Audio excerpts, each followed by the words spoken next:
Welcome to Pallavi TV. ముఖ్యంగా ఈరోజు మార్కెట్‌లో విషయానికొస్తే మిడిల్ ఈస్ట్‌లో యుద్ధం యొక్క ప్రభావం అయితే మార్కెట్ల పైన ఖచ్చితంగా ఉందని చెప్పాలి. మార్నింగ్ స్వల్ప లాభాలతో స్టార్ట్ అయిన మార్కెట్ తర్వాత మాత్రం నెగెటివ్‌లోకి వెళ్ళడం జరిగింది. ముఖ్యంగా యుద్ధం ఇప్పట్లో ఆగే పరిస్థితి లేదని చెప్పడం, తర్వాత ఈరోజు వీకెండ్ లాస్ట్ ఎండ్ ట్రేడ్ కావడం అనేది కూడా కొంచెం మార్కెట్‌కి అయితే నెగెటివ్‌లోనే ఎండ్ అవ్వడం జరిగింది. ముఖ్యంగా చూస్తే నిఫ్టీ 24,176 ధర క్లోజ్ అయింది. 150 పాయింట్లు మైనస్‌లో ఉంది. బీఎస్సీ సెన్సెక్స్ వచ్చేసి 77,328 ధర క్లోజ్ అయింది. 516 మైనస్‌లో క్లోజ్ అవ్వడం జరిగింది. నిఫ్టీ 500 కూడా ఇంచుమించు 0.42%. నిఫ్టీ బ్యాంక్ వచ్చేసి 1.31% నెగిటివ్‌లో ఉందని చెప్పొచ్చు. తర్వాత ఐటీలో అయితే మంచి బూమ్ అయితే కనిపించింది. అంటే 350 పాయింట్లు నిఫ్టీ ఐటీ ఇండెక్స్ అయితే పెరగడం జరిగింది. తర్వాత మిడ్ క్యాప్‌లో కూడా మంచి అంటే కొంచెం పాజిటివ్‌నే ఉందని చెప్పాలి.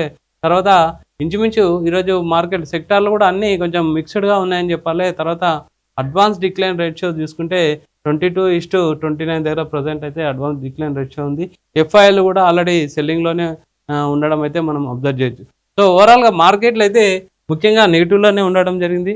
ముఖ్యంగా మనం ఇప్పుడు అంటే మోస్ట్ అంటే top gainers and top losers ఒకసారి చూస్తే టాప్ గెయినర్స్ వచ్చేసి M&M, తర్వాత 7.52, తర్వాత శ్రీరామ్ ఫైనాన్స్ వచ్చేసి 7.51 ఉంది పర్సెంటేజ్ పెరగడం.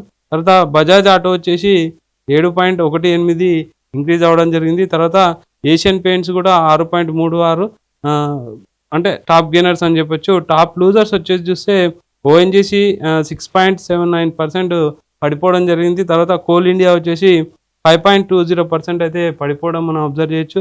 తర్వాత ఎస్బీఐ కూడా 4% పడిపోయింది. టీసీఎస్ కూడా 3% పడిపోయింది.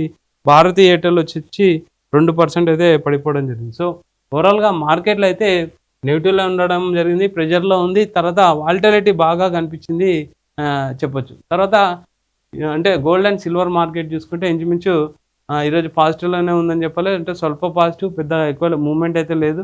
తర్వాత సిల్వర్ వచ్చేసి ఇంచుమించు 0.80% అంటే 2,170, అంటే సిల్వర్ కొంచెం మంచి పాజిటివ్ మూవ్మెంట్లో ఉందనేది చెప్పొచ్చు. సో నిన్న చూసుకుంటే నిన్న మొన్న గోల్డ్ పాజిటివ్లో ఉండే, కాకపోతే ఈరోజు మాత్రం నెగిటివ్లోనే ట్రేడ్ అవ్వడం జరిగింది.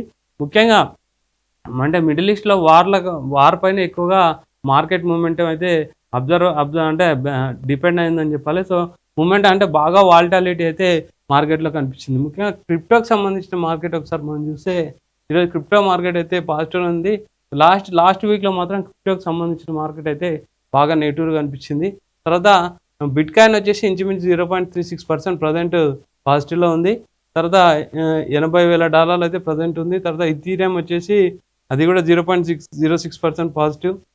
బిఎన్బి వచ్చేసి 0.49% పాజిటివ్ ఉంది. ఎక్స్ఆర్పి వచ్చేసి 0.32, సోలానా వచ్చేసి 0.19 పాజిటివ్గానే ఉందని చెప్పాలి. సో ఓవరాల్గా ఇది క్రిప్టోకి సంబంధించిన మార్కెట్, ఓవరాల్గా స్టాక్ మార్కెట్ సంబంధించిన మార్కెట్ యొక్క విషయాలు. తర్వాత మండే ఏ విధంగా మార్కెట్ ఉంటుంది అంటే ఈ 2 రోజులు ఏం పరిణామాలు జరుగుతాయి, ట్రంప్ ఏ విధమైన అంటే నిర్ణయం తీసుకుంటారు, ఇరాన్ అండ్ యుఎస్ వార్కి సంబంధించి ఏమైనా అప్డేట్ వస్తే దాన్ని బట్టి అయితే మండే మార్కెట్ ఉంటుందని ఎక్స్పర్ట్ చెప్తున్నారు.